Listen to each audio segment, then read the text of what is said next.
Lesson 11.5, Dividing Polynomials. In this video, you will learn to divide a polynomial by a monomial and divide a polynomial by a binomial. So, to start, we want to be able to divide this polynomial by a monomial, in this case 2x. So, what I do is I divide each part by 2x. So I can think of 4x squared minus 18x over, divided by, right, 2x. So this I can break up into two fractions. I can think of this as 4x squared over 2x minus 18x over 2x. So, and then I just simplify each part. So 4 divided by 2 is 2, and x squared over x, 2 minus 1 is 1, and it goes like that, and then minus 18 divided by 2 is 9, and x over x to cancel out. So I get 2x minus 9. Okay, I can do the same thing with a trinomial divided by a monomial. So, I can think of this as 2y squared minus 3y minus 9 all over 3y. And then I divide each part by 3y. So 2y, 2 over 3 doesn't really simplify, so I'm going to leave it as 2 over 3. Y squared over y becomes y. 3y over 3y is 1, which is minus 1. And then 9 over 3, it becomes 3 over y. The y stays in the bottom, and 9 over 3 becomes 3. So this is this one. Okay, so you guys try this.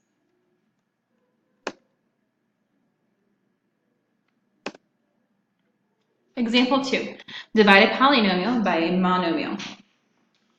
Now, there's a couple ways we can do this. The first way I'm going to teach you is synthetic division.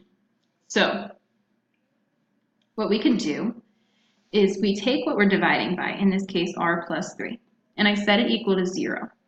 So then to solve it, I'm going to do minus 3, and I get r equals negative 3. So I'm going to do something that's called synthetic division. So what I do is I do this little thing here. I take each of the coefficients from up here. So 2, 5, and negative 3. So the 2 came from here. Here's the 5 and the negative 3. Okay, and I put the negative 3 off to the side over here, this negative 3 from here. It goes here. So in synthetic division, the first step is you take the first number and you bring it down. So this is 2. And then I do 2 times negative 3. This number times the number that's here. When I do that, I get negative 6. The next step is you add these. 5 and negative 6 is negative 1. And then I do this times this, and I get 3. And then when I do that, I get 0. So the last number is like a remainder. So in this case, it's divided evenly and have a remainder. And then this is a coefficient, or this is 0, like x to the 0, and this is x to the first. So what I get is 2x minus 1. And that would be that. Another way you can do it is you can factor this up here, 2r squared plus 5r minus 3, and I'm dividing by r plus 3.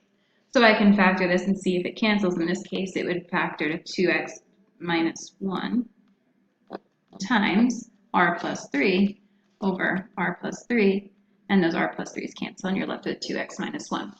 But I want you guys to learn this way too. Okay, so you guys try this.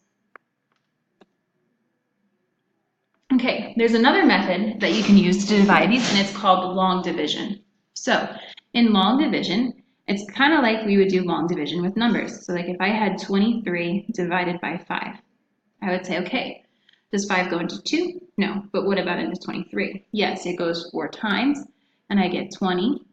I do this times that, I get 20. I subtract, and I get 3. So it's the same idea that we're going to be doing, and that's going to be our remainder of 3. Or we can say it's 4 and 3/5. Okay, so I'm going to do the same idea, but with this. So what I'm dividing into, x squared plus 7x minus 15, it goes inside the long division, and I'm dividing by x minus 2. So what I do is I pay attention to the first of each. So I say, okay, what do I have to multiply x by to get x squared? And I say, okay, x times x is x squared. So I need to multiply this by x. So I line it up above the x, and I put x. X times x is x squared. X times negative 2 is negative 2x. So I did this times that whole thing, and I get this. Then what I did here, right, you multiply, you get your thing, and you subtract. So now I'm going to come and subtract this whole thing. So x squared minus x squared is 0. And 7x minus a negative 2x is going to become plus 2, so it becomes 9x. And then I bring down the 15, negative 15. Now, I'm looking at this, and I'm saying, okay, what times that gives me 9x? So what times x gives me 9x? 9. So I put 9, positive 9 up here. So 9 times x is 9x. 9 times a negative 2 is negative 18. So I get the product, and then I subtract it.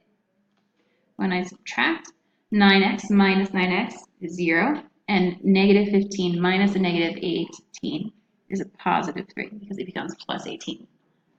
So my remainder is 3. So what I can say is this is the same thing as this.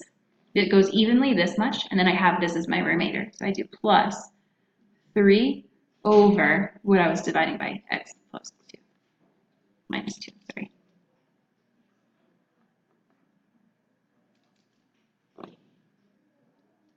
And that is my quotient.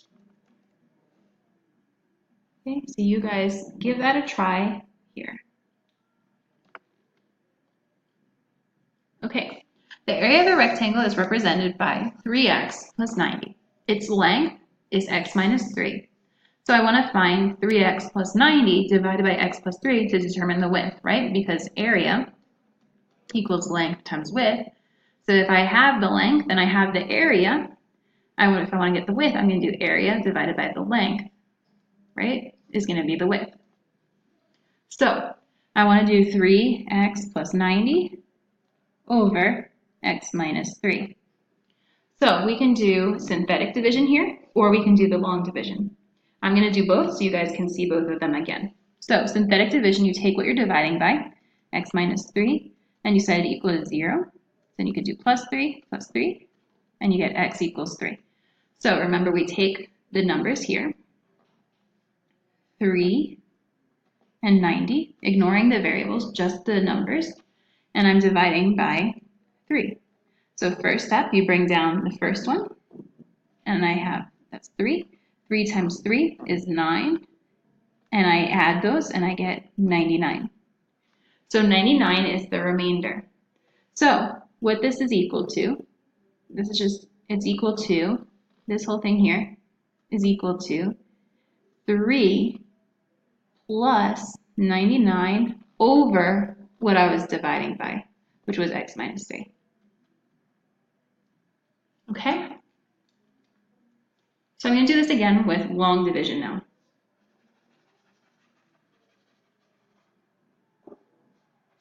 So I have 3x plus 90, and I'm dividing that by x minus 3. So first step is always look at the first terms. What do I have to multiply x by to get to 3x? And that's 3. So I do 3 times each of these. 3 times x is 3x. 3 times negative 3 is negative 9. And then I subtract that whole thing. So 3x minus 3x is 0. And 90 minus a negative 9 is a positive 99.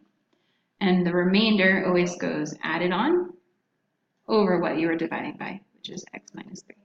So either way, I get the same answer. It's just a matter which way you like better. So you guys try this one using either method. Okay, now, if I'm going to use this method, one thing to notice is that everything we've done before had consecutive things. So like this is x to the third. It doesn't have an x squared. And then it goes to x to the first, and this is technically x to the 0. So I need to have them all in order for these methods to work. So if I have 2x squared plus 3x plus 5, that's okay. But if I had 2x squared plus 5, I'm missing the x term, right? You have to go down in order.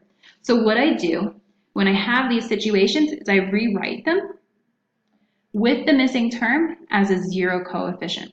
So 0 times x squared is the same thing as this up here.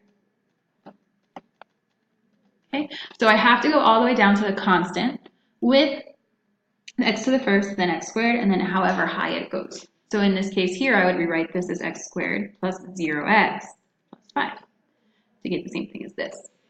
So once I do that, now I can do the same thing I was doing before. You just have to insert any missing terms so that you have all the powers accounted for from the highest one up to 0. This is technically x to 0. So if I'm doing this with synthetic division, anything without anything in front of it, that's a coefficient of 1. So I have 1, 0, negative 34, 45. Those are the numbers I'm going to divide into. And the number, I set this equal to 0, and I would get x equals 5. So that's the number that I'm going to divide by over here. So first step, bring it down. I have 1. 5 times 1 is 5. I add, this is 5. I multiply this times this. 5 times 5 is 25. I add, and I get negative 9. I multiply, and I get negative 45. I add, and I get 0. So the last number in synthetic division is always the remainder. Okay, so just like I did over here, I started at x equals to the power of 0, and then 1, 2, 3, etc. That's what I'm going to do here. So this is x to the 0, which is just 1, so I don't need it. This is x, which means this is x squared. And then I'm just putting in signs. So if there's nothing there, it's plus, and then this is minus. So my quotient, this divided by this, is x squared plus 5x minus 9. Okay. I'll do it again really quick with long division. So you guys can see that one more time. So I still have to do the term when x squared, cubed, plus 0x squared minus 34x plus 45 dividing by x minus 5. So what times x gives me x cubed? That's x squared. So I put it above the x squared. X squared times x is x cubed. X squared times negative 5 is negative 5x squared. I subtract this whole thing, which means it becomes positive.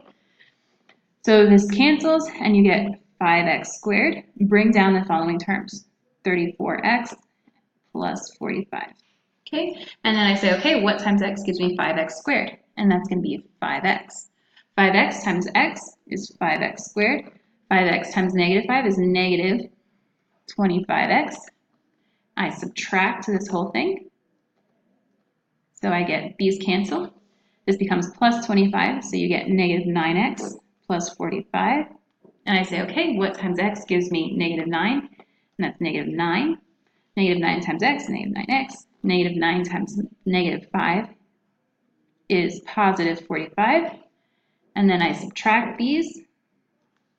Negative 9x plus 9x is 0. And negative 45 minus 45 is 0. So I get this up here, and you're just adding in that plus sign. So either way, I get the same quotient. All right, so you guys do one more. And that is lesson 11.5.